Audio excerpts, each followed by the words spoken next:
Shri A സംബന്ധിച്ച് ഒരു ചോദ്യം ഉണ്ടാകുന്ന സമയത്ത് ആ ചോദ്യം ചോദിക്കുന്നത് പ്രതിപക്ഷ നേതാവാണ്, ആ ചോദ്യം ചോദിക്കുന്നത് കോൺഗ്രസ് ആണ്, ആ ചോദ്യം ചോദിക്കുന്നത് മറ്റു രാഷ്ട്രീയ കക്ഷികളാണ്. അവർക്ക് 3 തവണ പരാജയപ്പെട്ടതിന്റെ മാനസിക പ്രശ്നമാണ് എന്ന നിലയ്ക്കാണോ ഇത്രയും ഗൗരവമുള്ള ഒരു സ്വഭാവത്തെ, ഒരു വിഷയത്തെ പരിഗണിക്കേണ്ടത്?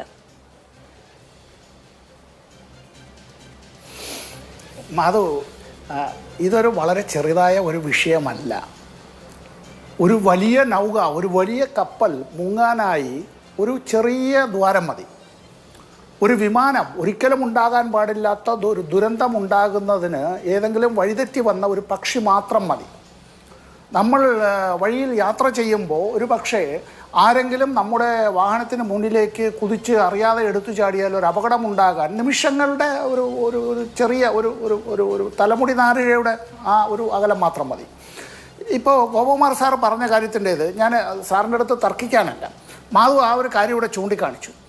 എന്താണെന്നറിയോ, നമ്മൾ തെരഞ്ഞെടുപ്പ് കമ്മീഷന് സമയാസമയത്ത് പരാതികൾ നൽകുന്നു. തെരഞ്ഞെടുപ്പ് കമ്മീഷൻ അക്കാര്യങ്ങളിൽ ഇടപെടുന്നുണ്ടോ?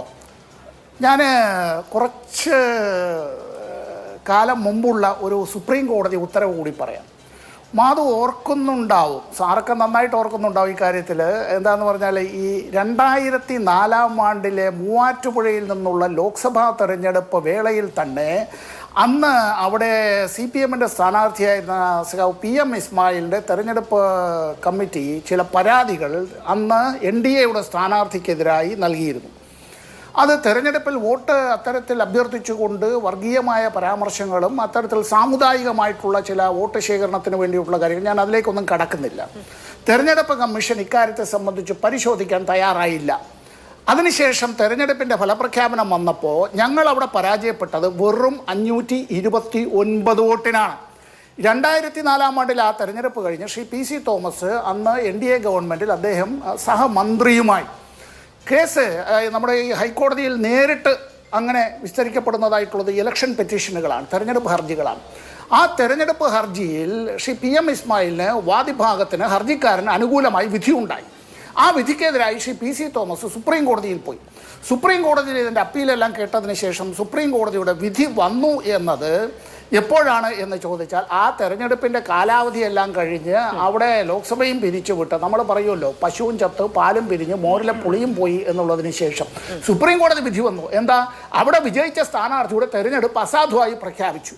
ഇതാണ് നമ്മുടെ നാട്ടിൽ നടക്കുന്നത്. തെരഞ്ഞെടുപ്പുമായി ബന്ധപ്പെട്ട കാര്യത്തിലാണ്, അതിൽ ഇമ്മീഡിയറ്റ് ആയിട്ടുള്ള കാര്യങ്ങൾ നടക്കുന്നില്ല. ഇനി തെരഞ്ഞെടുപ്പ് പ്രഖ്യാപിക്കപ്പെട്ടത്, തെരഞ്ഞെടുപ്പ് കമ്മീഷൻ എന്നുള്ളത് ഈ രാഷ്ട്രത്തിലെ എല്ലാ വിധത്തിലുള്ള സർക്കാർ സംവിധാനത്തിൻ്റെ മേൽ അവരുടെ അധികാരം വരികയാണ്. കളക്ടർമാരുടെ, പോലീസ് സൂപ്രണ്ടുമാരുടെ, DGPയുടെ മേൽ, ചീഫ് സെക്രട്ടറിയുടെ മേലെ എല്ലാം തെരഞ്ഞെടുപ്പ് കമ്മീഷൻ്റെ അധികാരം വരികയാണ്. ചെണ്ടയ്ക്ക് കീഴിലുള്ള വാദ്യം മാത്രമേ അവിടെയുള്ളൂ. BJPയുടെ പ്രതിനിധികൾ പലയിടത്തും പറയുന്നതെല്ലാം ഇസ് ജസ്റ്റ് ലൈക്ക് ഈ പറയുന്ന ഹിസ് മാസ്റ്റേഴ്സ് വോയിസ് പോലെയാണ്. ഇവിടെ തെരഞ്ഞെടുപ്പ് കമ്മീഷനെ സംബന്ധിച്ച് പരാതി ഉണ്ടായാൽ, അല്ല ആക്ഷേപങ്ങൾ ഉണ്ടായാൽ, വിമർശനങ്ങൾ ഉണ്ടായാൽ അത് ഉന്നയിക്കുന്ന ആളുകളെ ട്രോളുകയാണ്, അവരെ പരിഹസിക്കുകയാണ്. നിങ്ങൾ എന്താ ഉറങ്ങിക്കിടക്കുകയായിരുന്നോ എന്നുള്ളതാണ്.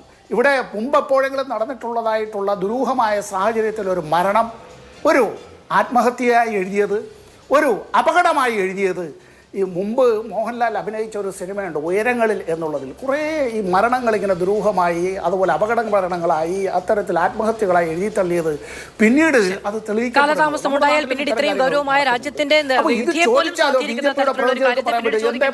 ഇങ്ങനെ പറഞ്ഞില്ല എന്നുള്ളത്. ഇവിടെ തെരഞ്ഞെടുപ്പ് കമ്മീഷൻ മറുപടി പറയണം. ശരി, ഒറ്റ മിനിറ്റ്. ശരി, എന്നോട് ക്ഷമിക്കണം.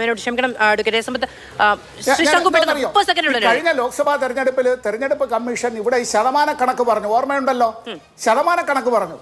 1-2 ഘട്ടം തെരഞ്ഞെടുപ്പ് കഴിഞ്ഞതിന് ശേഷം അവർ നമ്മുടെ കയ്യിൽ എത്ര വോട്ട് ചെയ്തു, ആകെ വോട്ട് എത്ര വോട്ട് ചെയ്തു എന്നുള്ളതിന്റെ കണക്കില്ല, ശതമാന കണക്ക് പറയുകയാണ്. 60% എന്ന് പറയുന്നവര് അത് കഴിഞ്ഞ് ദിവസങ്ങൾ കഴിയുമ്പോൾ പിന്നെ അത് മാറ്റി പറയുകയാണ്. കണക്ക് കൃത്യമായി നൽകുന്നില്ല. പാർട്ട് 2 അനുസരിച്ച് വോട്ട് ചെയ്ത ആളുകളുടേതായിട്ടുള്ള എണ്ണവും മറ്റു കാര്യങ്ങളും രാഷ്ട്രീയ കക്ഷികൾക്ക് നൽകുന്നില്ല.